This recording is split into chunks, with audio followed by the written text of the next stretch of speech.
मोक्ष मार्ग के प्रतिपादक चरण तीर्थंकर श्रमण भगवान महावीर स्वामी के चरणों में कोटि कोटि वंदन करते हुए एक प्रभावकारी चर्चा चक्रवर्ती देश प्रतिज्ञाधारी अखंड बाल ब्रह्मचारी आचार्य सम्राट पूज्य श्री जयमल जी महाराज साहब के चरणों में कोटि कोटि वंदन करते हुए उन्हीं के 11वें पटधार आचार्य सम्राट पूज्य श्री शिवचंद्र जी महाराज साहब के चरणों में कोटि कोटि वंदन। जय गच्छाधिपति व्याख्यान वाचस्पति उग्र विहारी वचन सिद्ध साधक 12वें पटधार आचार्य प्रवश्री पार्श्वचंद्र जी महाराज साहब गौर तपस्वी उपाध्याय प्रवश्री गुणचंद्र जी महाराज साहब मेरानंद आस्था के आयाम मम जीवन उद्धारक परम पूज्य गुरुदेव डॉक्टर श्री पदमचंद्र जी महाराज साहब के चरणों में कोटि कोटि वंदन करते हुए सभी गुरु भगवंतों के चरणों में वंदन करती हूँ। गुरुदेव से क्या कैसे आत्मबंधु अनंत अनंत ज्ञानी सर्वज्ञ सर्वदर्शी तीर्थंकर प्रभु महावीर स्वामी जिन्होंने संसार के भव्य प्राणियों को जिनवाणी के माध्यम से बोध दिया। आत्मबंधु कांसे का जो पात्र होता है उसे भस्म से रगड़ने से शुद्ध हो जाता है। नारी स्त्री शील से शुद्ध होती है। जो साधु होते हैं वो तपस्या से शुद्ध होते हैं, लेकिन जो सदगृहस्थ होता है वो गृहस्थ दान के माध्यम से शुद्ध हो जाता है। आत्मबंधु अगर कोई शंख की ध्वनि है तो वो ज्यादा से ज्यादा 1 योजन तक फैल सकती है, और अगर कोई बाज की ध्वनि हो तो वो 12 योजन तक फैल सकती है। लेकिन जो दान की कीर्ति है वो समस्त दिशाओं के अंदर सभी देशों के अंदर व्याप्त हो जाती है। इसीलिए ज्ञान की ध्यान की महिमा तो है ही, लेकिन उसके साथ साथ दान की महिमा भी बहुत ज्यादा है। आत्मबंधुओं मनुष्य जो होता है वो अगर ज्ञान का दान करता है तो ज्ञानी बन जाता है, औषधि का दान करता है तो निरोगी बन जाता है, अभय दान देता है तो स्वयं निर्भय बन जाता है, और अगर आहार का दान देता है तो वो हमेशा सुखी रहता है। आत्मबंधु जब साधक दान करता है, उत्कृष्ट भावना से दान करता है, तो उसके कर्म की कोटि जो है वो खपाते चला जाता है, और जैसे जैसे कर्म की कोटि खपाता है वो पुण्यानुबंधी पुण्य का उपार्जन भी करते हुए उत्तरोत्तर आगे बढ़ जाता है। आत्मबंधुओं ज्ञानी जन कहते हैं कि अगर प्रतिदिन गाय को दुहाते हैं तो दूध कभी कम नहीं होता। ठीक उसी प्रकार अगर कोई साधक, अगर कोई गृहस्थ प्रतिदिन नियमित रूप से दान करता है तो उसका धन भी कभी क्षीण नहीं होता। इसीलिए हमेशा दान करते रहना। लेकिन अगर कोई साधन संपन्न है लेकिन फिर भी अगर दान नहीं करता तो परभव में जाकर के दरिद्र बनना पड़ता है, और उसी दरिद्रता के प्रभाव से व्यक्ति पाप करने के लिए तत्पर बन जाता है, और जब पाप के अंदर डूबता है तो नरक गति में जाना पड़ता है, और नरक गति के कारण से पुनः वो दरिद्रता का अनुभव करना पड़ता है। इस तरह से वो दरिद्रता का जो चक्कर है उस चक्कर में ये जीव घूमता ही रहता है, लेकिन शांति की अनुभूति नहीं हो सकती। आत्मबंधुओं अगर कोई व्यक्ति केवल बटोरना ही जानता है और केवल बटोरते ही रहता है लेकिन बांटता नहीं है तो वो कभी जीवन में चिंता मुक्त हो नहीं सकता, और अगर चिंता मुक्त नहीं होता है तो वो जीवन के अंदर दुखी हो जाता है। इसीलिए अगर चिंता मुक्त होना है तो सबसे पहले क्या करना होगा, मन के अंदर जो आसक्ति की भावना है उसे दूर करना होगा।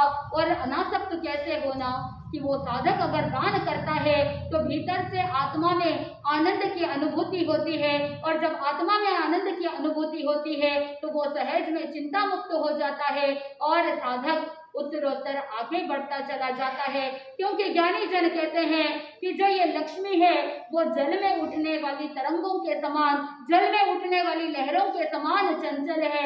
आज यहाँ है तो कल कहीं और है। चंचलता के कारण से लक्ष्मी एक जगह पर टिकी हुई नहीं रहती। आत्मबंधुओं एक नगर के अंदर एक सेठ जी थे। सेठ जी के पास धन वैभव संपत्ति की कोई कमी नहीं, इतना धन कि 7 पीढ़ियों से चला आ रहा था, और बहुत आराम से 4 पुत्र हैं, 4 पुत्र वधुएं हैं, और सेठ जी और सेठानी जी 10 परिवार के अंदर सुख शांति से जी रहे हैं। आहार की कोई कमी नहीं, धन वैभव संपत्ति की कोई कमी नहीं। लेकिन एक बार हुआ ऐसा, रात्रि का समय था और उस रात्रि की चांदनी रोशनी के अंदर एक बार उसे अचानक से सेठ जी जब शयन कक्ष में सो रहे थे, उन्हें कुछ आवाजें सुनाई दी, जैसे पायलों की खनखन आवाज सुनाई देती है। और कक्ष के अंदर, रूम के अंदर बहुत प्रकाश फैल रहा था। अचानक से आवाज सुनते ही सेठ जी की आंखें खुली और नींद खुली और पूछने लगे कि कौन है मेरे कक्ष में, कौन है स्त्री? मेरे कक्ष में पर स्त्री का कोई स्थान नहीं है। मैं एक श्रावक हूँ, मर्यादित जीवन जीता हूँ, इसीलिए तुम जो कोई भी हो यहाँ से प्रस्थान कर जाओ। मेरे कक्ष में किसी पराई स्त्री का कोई जगह नहीं है। उस समय वो जो नारी उस कक्ष में आई थी, उसका इतना तेज था, प्रकाश था कि वो यौवन अवस्था को प्राप्त वो नारी कहती है, अरे मैं और कोई नहीं, मैं तो लक्ष्मी देवी हूँ। सेठ जी ने कहा, तुम जो कोई भी हो, क्यों आई हो, बोलो क्या बात है? उस समय वो लक्ष्मी देवी कहती है कि तुम्हारा इतने वर्षों तक और 7-7 पीढ़ी तक पुण्य उदय में था, इसलिए मैं तुम्हारे परिवार के अंदर रही, तुम्हारे वंश के साथ जुड़ी रही, लेकिन अब क्योंकि पुण्य क्षीण हो रहा है, इसीलिए मैं ठीक 7 दिन बाद तुम्हारी इस हवेली से क्या कर जाऊंगी, चली जाऊंगी। तुम्हें जो करना है कर लो। उस समय सेठ जी कहते हैं, क्योंकि वो धर्मिष्ठ थे, श्रावक थे, वो जानते थे कि जो धर्म परायण होते हैं वो लक्ष्मी के अधीन नहीं होते। वो सेठ जी कहने लगे, जो भी हो देखा जाएगा, अभी तो मुझे सोना है। वो लक्ष्मी देवी तो चली गई और सेठ जी ऐसा बिहेव कर रहे थे, ऐसा बर्ताव कर रहे थे कि कुछ हुआ ही नहीं, और वो अपने चादर ओढ़ करके सो गए। आप होते तो क्या करते? आप शयन कक्ष में सो रहे और लक्ष्मी देवी साक्षात प्रकट हो जाए और वो लक्ष्मी देवी कहे कि 7 दिन बाद में चली जाऊंगी, क्या आपको नींद आएगी? नींद नहीं आएगी। आप सोच में पड़ जाओगे, चिंताग्रस्त हो जाओगे, अरे क्या हो रहा है, 7 दिन बाद मेरे पास ये सारा वैभव नहीं रहेगा, ये ऐश्वर्य नहीं रहेगा, सुख शांति आराम नहीं होगा, मैं कितना अच्छे से जीवन जी रहा था, अब आगे क्या होगा? ये ऐसे चिंता करते करते आप पूरी रात्रि व्यतीत कर जाओगे और सुबह प्रातःकाल होने के बाद न नौकर से याद आएगी, न भोजन याद आएगा और ना ही कुछ काम करने का मन करेगा। सही बात है। लेकिन सेठ जी ऐसे नहीं थे। सेठ जी ने सोचा कि कोई बात नहीं, मेरा पुण्य अगर प्रबल होगा तो लक्ष्मी रहेगी। और वो लक्ष्मी देवी कह रही है कि पुण्य क्षीण होने वाला है। उसी समय भोजन के समय सभी घर के अंदर जब इकट्ठे हो जाते हैं, सुबह प्रातःकाल सभी अपने अपने गंतव्य स्थान पर अपने अपने कार्य के लिए प्रस्थान कर जाते हैं। लेकिन दोपहर का समय सभी पुत्र भोजन करने के लिए घर आते हैं। सेठ जी भी घर पर है, पुत्र वधुएं भी है, सेठानी जी भी घर पर है। देखा कि सभी घर के सदस्य एक साथ यहाँ पर ठहर रहे हैं, अभी जाने में अभी वक्त है, तो इसीलिए सेठ जी ने कहा कि तुम सब मेरे कक्ष में आ जाओ। सारे चारों पुत्र सोचने लगे कि आज पिताजी को क्या हुआ, आज सभी को एक साथ कक्ष में बुला रहे हैं, आखिर बात क्या है? सभी सेठ जी के कक्ष में चले गए, पूछा पिताजी क्या बात है, कोई इम्पोर्टेंट बात है, कोई महत्वपूर्ण बात है, कोई कुछ ऐसा बड़ा निर्णय लेना है कि आपने पूरे परिवार को एकत्रित किया है, क्या बात है? उस समय सेठ जी कहते हैं, रात्रि के समय में जब मैं सो रहा था उस समय साक्षात लक्ष्मी देवी पधारी थी। सभी के चेहरे खिल उठ गए, चेहरे पर एक बड़ी चमक। देखो सेठ जी के पास लक्ष्मी देवी पधारी थी, तो सभी खुश हो गए। पूछा सेठ जी आपने क्या मांगा? जब देवी प्रकट होती है तो किसी कार्य के लिए ही प्रकट होती है, तो वो पुत्र भी पूछने लगे, सेठानी जी पूछने लगी, अरे आपने कुछ मांगा कि नहीं मांगा? उस समय सेठ जी कहते हैं, अरे मेरी बात तो पूरी होने दो। लक्ष्मी देवी पधारी थी और वो कह रही थी कि 7 दिन बाद वो क्या करेगी, इस हवेली से हमारे परिवार से वो चली जाएगी। जिनके चेहरे खिले हुए थे, जिनके चेहरे पर चमक आई थी, वो चेहरे सारे उदास हो गए। अब उनके सारे चेहरे नीचे झुक गए। तो सेठ जी को पूछने लगे, पिताजी फिर करना क्या है? उस समय वो सेठ जी कहते हैं कि जो पुण्य की दासी होती है लक्ष्मी, पुण्य रहेगा तो लक्ष्मी भी रहेगी।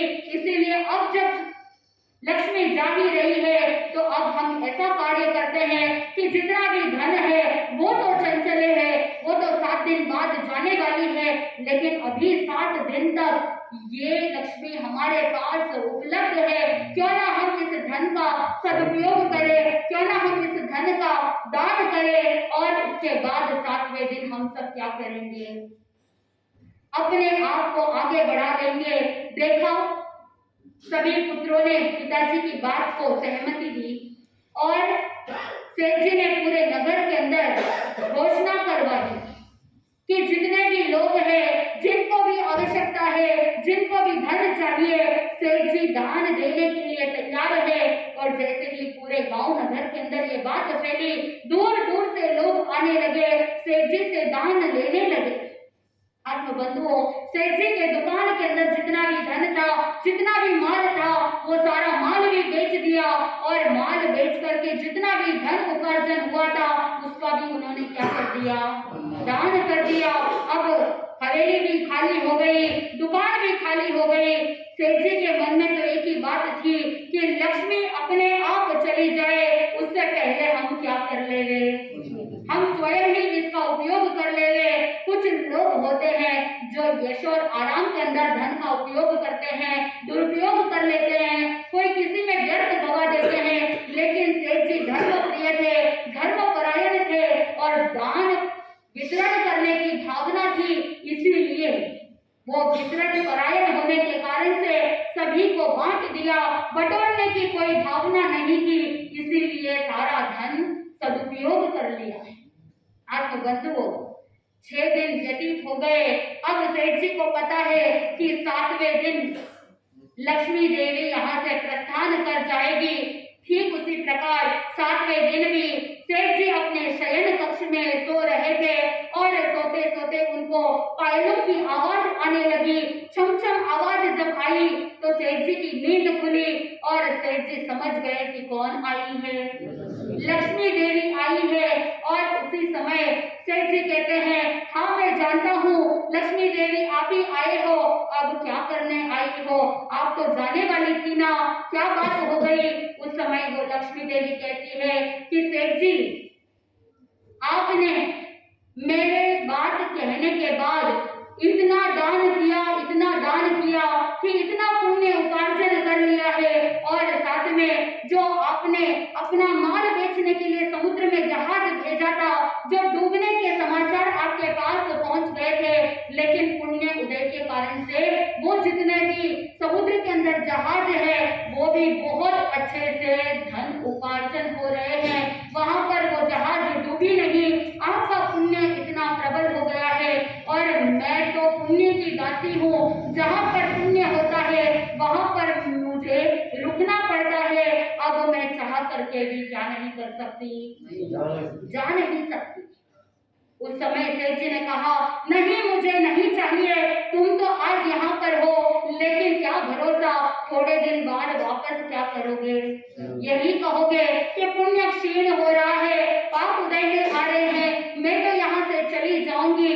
हमको तो पता है कि धन चंचल है, लक्ष्मी चंचल है। आप यहाँ पर एक जगह पर मेरे परिवार के साथ, मेरे वंश के साथ, मेरे खानदान के साथ टिकने वाली नहीं हो, तो फिर मैं कैसे भरोसा कर लूं कि अब आप जाने वाली नहीं हो? उस समय वो लक्ष्मी देवी कहती है कि सेठ जी, आपने इतना पुण्य उपार्जन किया कि आपने मुझे बांध दिया है, मैं चाह करके भी यहाँ से जा नहीं सकती। उस समय सेठ जी कहते हैं, मैं एक कारण से तुम्हें यहाँ पर रुकने के लिए आवश्यकता के अनुसार अनुमति देता हूँ। अगर मेरी बात मानोगे, मुझे अगर एक वचन दोगे, तो ही मैं यहाँ पर रुकने के लिए परमिशन देता हूँ। अब लक्ष्मी देवी के पास तो कोई ऑप्शन नहीं था। लक्ष्मी देवी ने सेठ जी को कहा कि बोलिए सेठ जी, क्या वचन देना है, क्या आपको चाहना है, आपकी क्या इच्छा है, आप आइए उस समय वो सेठ जी कहते हैं, मुझे वचन दो कि आने वाली 7 पीढ़ी तक इस परिवार को छोड़ करके नहीं जाओगी। अगर वचनबद्ध होती हो तो यहाँ रुको, नहीं तो यहाँ पर तुम्हारा कोई काम नहीं है।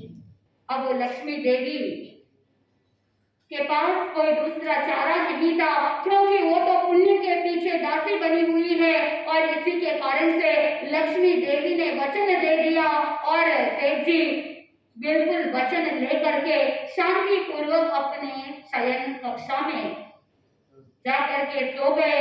वो निश्चित हो गए, अब लक्ष्मी कहीं पर भी जाने वाली नहीं।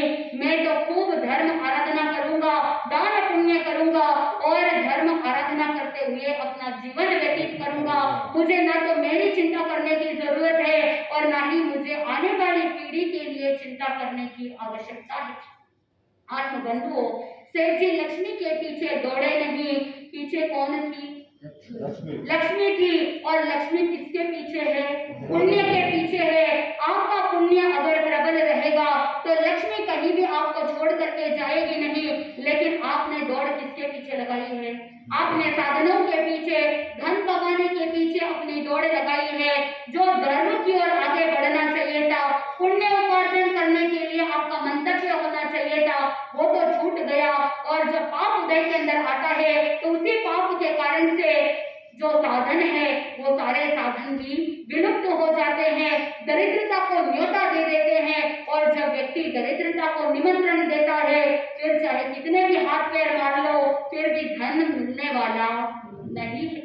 आत्मबंधुओं, इसलिए ज्ञानी जन ने कहा कि जो धन आपको प्राप्त है, जो लक्ष्मी आपको प्राप्त है, उसका सदुपयोग कर लो। और जब आप धन का सदुपयोग करेंगे, दान पुण्य करेंगे, तभी आपका जीवन सुख शांति के साथ व्यतीत हो सकता है।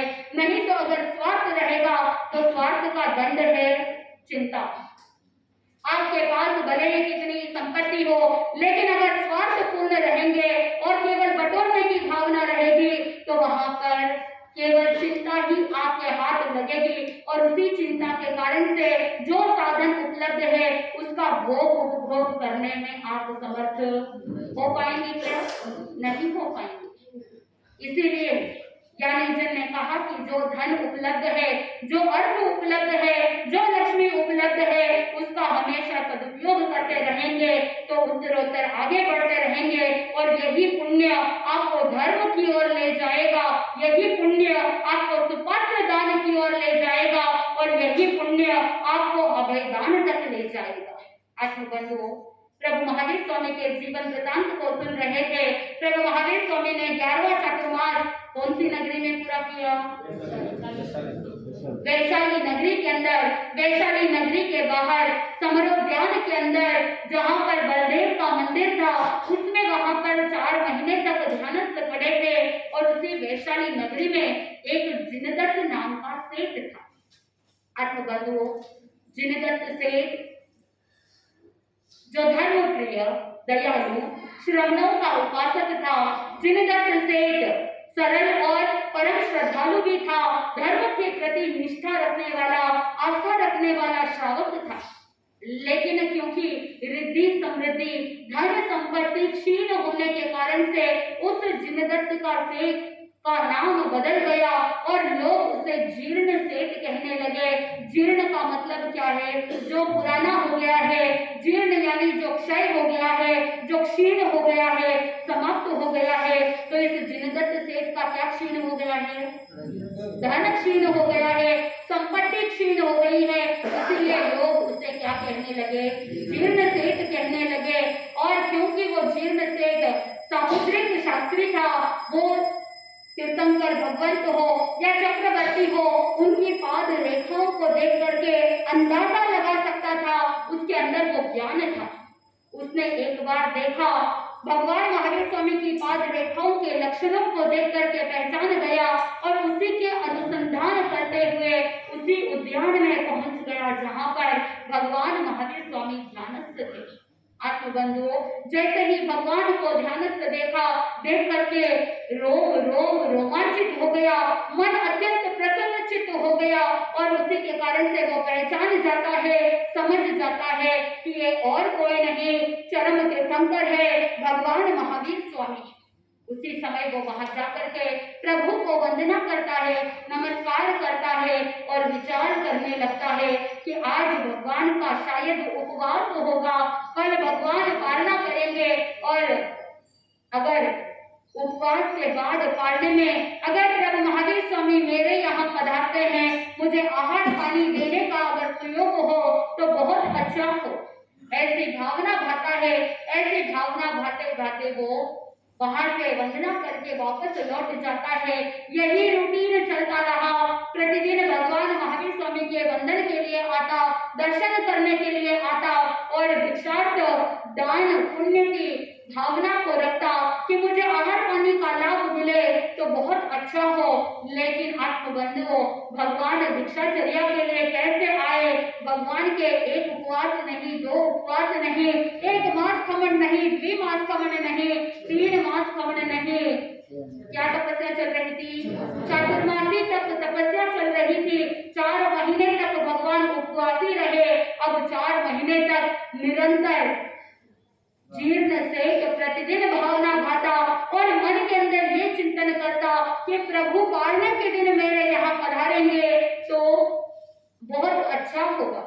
आत्मबंधुओं, भावना इतनी अधिक और 4 महीने पूरे हो गए, चतुर्मासी तक पूर्ण हो गया। अब भगवान महावीर स्वामी उनके कल्प के अनुसार भिक्षा की गवेषणा करते हुए, भिक्षा की अन्वेषणा करते हुए प्रभु महावीर स्वामी नगर के अंदर पधारे और उसी नगर के अंदर एक नगर के अंदर अभिनव नाम का सेठ था और उसे नवीन सेठ भी कहते क्योंकि वो नया नया धनी बना था, नया नया धन कमाया था। मूल नाम तो पूर्ण सेठ था, लेकिन क्योंकि नए रूप से उसने धन कमाया था इसीलिए उसे लोग कोई कहते अभिनव सेठ है, कोई कहते नवीन सेठ है। आत्मबंधुओं, उस अभिनव सेठ के यहाँ प्रभु महावीर स्वामी पधारते हैं और जैसे ही भगवान महावीर स्वामी द्वार पर पधारे, पूर्ण सेठ ने दासी को आदेश दिया और वो दासी आज्ञा के अनुसार उस सेठ की आज्ञा का पालन करते हुए उस घर के अंदर एक काष्ठ पात्र में, लकड़ी के पात्र में उबले हुए, पकाए हुए कुछ कुलमाश थे, कुलत के बाकुले थे और उस कुलमाश को लेकर के भगवान को हाथ में धरा दिया। भगवान महावीर स्वामी ने चातुर्मासी को पालना उस एक चम्मच भरे कुलमाश से पालना किया। आत्मबंधुओं, भगवान महावीर स्वामी ने एक तरफ पालना कर लिया पूर्ण सेठ के यहाँ और दूसरी तरफ जीर्ण सेठ भावना धारा है। जीर्ण सेठ मन के अंदर सोच रहा है कि अगर कोई कल्प वृक्ष को अमृत से सिंचन करे तो वो तो सुलभ है, लेकिन जो महान तपस्वी है, तपोमूर्ति प्रभु महावीर स्वामी को आहार का दान देना बहुत दुर्लभ है। बहुत अक्षय पुण्य उदय होता है तब जाकर के ये सौभाग्य मिलता है और वो प्रतीक्षा कर रहा है। 4 महीने से भावना बहा रहा है, लेकिन अभी तक जीर्ण सेठ को लाभ नहीं मिला। ना हताश हुआ, ना रोष में गया, ना ही गुस्सा किया। वही आप होते तो क्या करते? आप हट पकड़ लेते, आग्रह करते कि गुरुदेव अगर आप मेरे यहाँ गोचरी के लिए नहीं पधारोगे तो मैं प्रवचन के अंदर, अरे बोल तो दीजिए, धमकाते हो, डराते हो, क्या करते हो? ये आग्रह, ये हट नहीं होना चाहिए। भावना हो तो जीर्ण सेठ की जैसी कि वो 4 महीने से भावना भर रहा है कि वो दिन मेरा धन्य हो कि प्रभु महावीर स्वामी पालना करने के लिए मेरे यहाँ पधारे और मैं आहार पानी का दान करूं। आत्मबंधुओं, प्रतीक्षा करते करते आंखें पतरा गई और दूसरी तरफ वो प्रतीक्षा इतनी ज्यादा, वो 4 महीने तक चातक की तरह चाहने के बावजूद उसकी भावना फलीभूत नहीं हुई।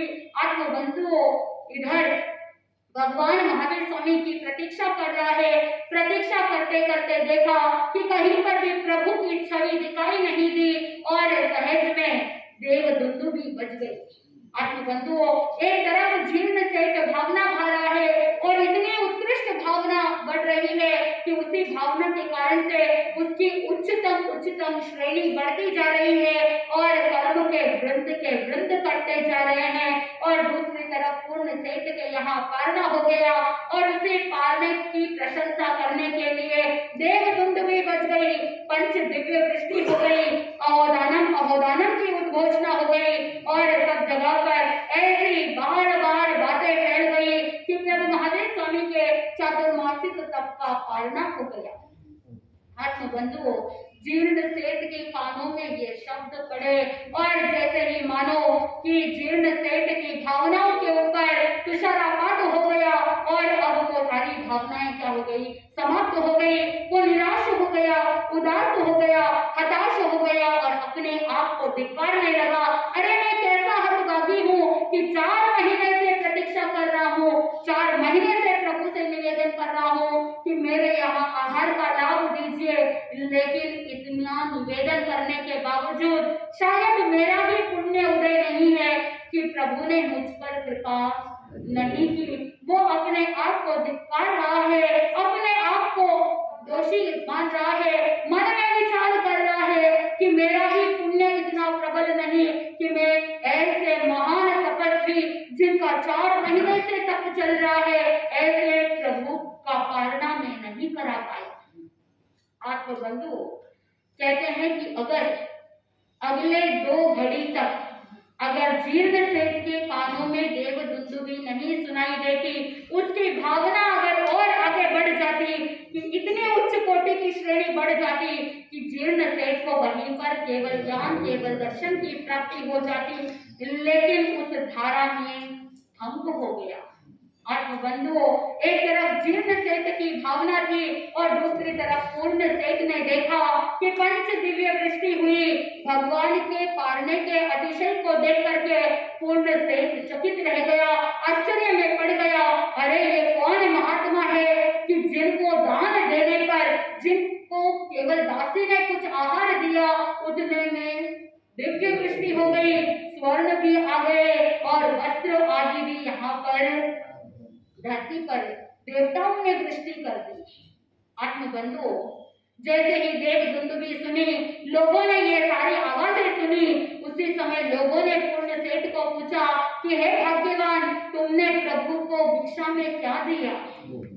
पूर्ण सेठ अब कैसे कहे कि मैंने दासी के हाथों क्या दिया है? अरे बोल तो दीजिए, 1 चम्मच भर कुलमाश दिया है, व्रत के बाकुले दिए हैं। ये नहीं बोल पाया। वो पूर्ण सेठ अपने ही अहंकार में चल रहा था, क्योंकि नया नया धन कमाया और नया नया सेठ बना था, तो उसके अंदर अहंकार बोल रहा था। तो वो पूर्ण सेठ अपनी ही शेख बगाते हुए कहता है, अरे हाँ, भिक्षादान मैंने किया है, मैंने अपने हाथों से प्रभु को परमान्न खीर बनाया है, खीर का दान दिया है। आत्मबंधु, इस मिथ्या अहंकार के कारण से केवल उसने द्रव्य से दान दिया तो केवल द्रव्य से लाभ प्राप्त हुआ, और वो द्रव्य का लाभ क्या है? जो देवताओं ने दिव्य वृष्टि करी, उसी का उसे लाभ मिला, लेकिन आध्यात्मिक कोई लाभ उसे प्राप्त नहीं हुआ। लेकिन दूसरी तरफ जो जीर्ण से, जिसकी भावना इतनी उत्कृष्ट थी और इतनी उत्कृष्ट भावना के कारण से उसने 12वें देवलोक का आयुष्य बांध दिया। आत्मबंधुओं, भगवान महावीर स्वामी का जैसे ही पारणा हुआ, भगवान वहां से विहार करते हैं और वैशाली से विहार करके आगे सुमसुमारापुर नगर वहां पर पहुंचते हैं। आत्मबंधुओं, जिस उद्यान में भगवान महावीर स्वामी रुके हुए थे, उस उद्यान में पीछे निर्वाण को प्राप्त 23वें तीर्थंकर भगवान पार्श्वनाथ भगवान के शिष्य समुदाय वहां पर पहुंचते हैं और उस शिष्य समुदाय के अंदर केवली भगवान भी विराजमान थे। लोग भी दर्शन करने के लिए आते और कुछ लोगों ने केवली भगवान से प्रश्न किया कि भगवान, इस नगरी के अंदर ऐसा कोई व्यक्ति है जिसने सबसे श्रेष्ठ पुण्य का उपार्जन किया है, कृपा करके बताइए। उस समय वो केवली भगवान कहते हैं कि जो जीर्ण सेठ है उसने सबसे श्रेष्ठ और सबसे ज्यादा पुण्य का उपार्जन किया है। तो लोग भी चकित रह गए। जीर्ण सेठ ने ना तो कोई दान दिया है और ना ही कोई ऐसा पुण्य का कार्य किया है, तो फिर इतना पुण्य उपार्जन कैसे किया। तो उस समय पूर्ण सेठ और जीर्ण सेठ की सारी बात उस केवली भगवान ने लोगों को बताया कि जीर्ण सेठ किस तरह से 4 महीने से निरंतर भावना भा रहा था और ऐसी भावना भाते भाते उसने इतने पुण्य उपार्जन कर लिया कि 12वें देवलोक का आयुष्य बांध लिया। आत्म बंधुओं, लोगों ने भी जीर्ण सेठ की भावना की सराहना की और इधर अब भगवान महावीर स्वामी ने तो चतुर्मास पूर्ण करके विहार कर लिया है। विहार करके सुमारापुर पहुंच रहे हैं। भगवान महावीर स्वामी के जीवन का अब 12वां चतुर्मास कहाँ होगा, ये 12वां वर्ष कैसे व्यतीत होगा। और आपको पता है कि वैशाली नगरी में जब भगवान महावीर स्वामी चतुर्मास कर रहे थे तो उनके दर्शन के लिए भूतेंद्र और नागेंद्र देव भी आए थे। उन्होंने भी निकट भविष्य में क्या होने वाला है ये प्रभु से निवेदन किया था कि भगवान अब थोड़े से ही कर्म शेष है, शीघ्र ही आपको क्या प्राप्त होने वाला है, केवल ज्ञान प्राप्त होने वाला है। अब आगे देखना ये है कि भगवान महावीर स्वामी के 12वें वर्ष का किस तरह से होगा क्रम, उनकी यात्रा कैसे होगी और उस सुमसुमारापुर के अंदर कैसे चमरेंद्र का उत्पात होता है, कैसे पूर्व भव चमरेंद्र का होता है और कैसे वो चमरेंद्र जो भगवतपति देव है लेकिन उसने प्रभु की शरण लेकर के प्रभु से वो कृपा दृष्टि प्राप्त करके वो प्रथम देवलोक में कैसे जाता है और प्रभु की कृपा से ही वो ऊपर जा पाता है। नहीं तो नीचे के देवों की इतनी हिम्मत नहीं, ये सामर्थ्य नहीं कि वो ऊपर के देवलोक में जाकर के इंद्र के सामने उत्पात मचा सके। अब भगवती सूत्र के अंदर कैसे इस चमरेंद्र का वर्णन मिलता है और कैसे वो पूर्व भव के अंदर पूरण नाम का बाल तपस्वी होता है, उस बाल तप का उसे कैसा फल मिलता है, कैसे वो आगे से आगे चमरेंद्र भगवान महावीर स्वामी से क्षमा याचना करता है और साथ में इंद्र महाराज जो वज्र का प्रहार करने वाले हैं, भगवान महावीर स्वामी को उससे वेदना होती है या उनको चोट पहुंचती है या नहीं पहुंचती है। और आगे 12वां चतुर्मास कैसे पूर्ण होने वाला है, 12वां चतुर्मास पूर्ण होने से पहले प्रभु महावीर स्वामी कुछ ऐसे अभिग्रह भी धारण करने वाले हैं। वो अभिग्रह पूरे होंगे या नहीं होंगे, किससे पूरे होंगे, क्या चंदन माला का यहाँ पर कोई औचित्य है, चंदन माला कैसे भगवान महावीर स्वामी के दान करने के लिए वो आगे बढ़ जाती है।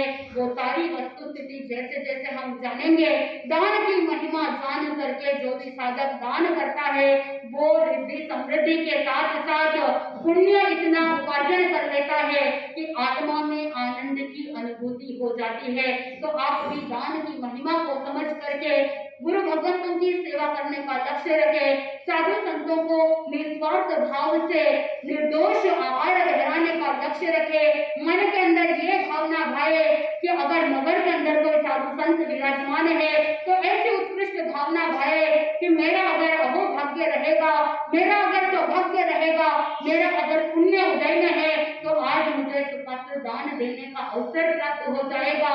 नहीं तो बहुत बार ऐसे लोग होते हैं जो सोचते हैं कि आज गुरु भगवंत मेरे यहाँ तो आएंगे नहीं तो फिर मैं भोजन क्यों बनाऊं। आत्म बंधुओं, मैं आपसे कह दूं कि आप जो भोजन तैयार करते हो किसके लिए करते हो, आप स्वयं के लिए करते हो, लेकिन आपने रीत बदल दी है। आप अपने भावों को सम्मिलित कर देते हो, आप भावों के अंदर कलुषता लेकर के आ जाते हो और इसी भावों की मलिनता के कारण से जैसे जीर्ण सेठ ने केवल भावना भाई थी और भावना भाने के कारण से इतना पुण्य उपार्जन किया, लेकिन आज की तारीख में अगर देखा जाए तो जीर्ण जैसे भावना भी नहीं रही और वैसा कार्य भी नहीं रहा। तो आप प्रयत्न कीजिए कि आप प्रतिदिन भावना भाए, सुपात्र दान देने की भावना भाए। और ज्ञानी जन कहते हैं कि अगर भावना भाने से आपका पुण्य उपार्जन होता है और पुण्य अगर इतना बढ़ जाए तो सहज में लाभ भी प्राप्त हो जाएगा। द्रव्य से लाभ मिले या नहीं मिले, लेकिन आत्मा को तो लाभ अवश्य भी मिलेगा। अगर आत्मा को लाभ मिलेगा तो सब कुछ मिल जाता है। इसीलिए आप निरंतर दान पुण्य करने का लक्ष्य रखें, चाहे अवैध दान हो, चाहे सुपात्र दान हो, लाभ प्राप्त करते रहे, आनंद की प्राप्ति होती रहे। इसी मंगल भावना के साथ आनंदी आनंद बोले श्री जैन धर्म की जय।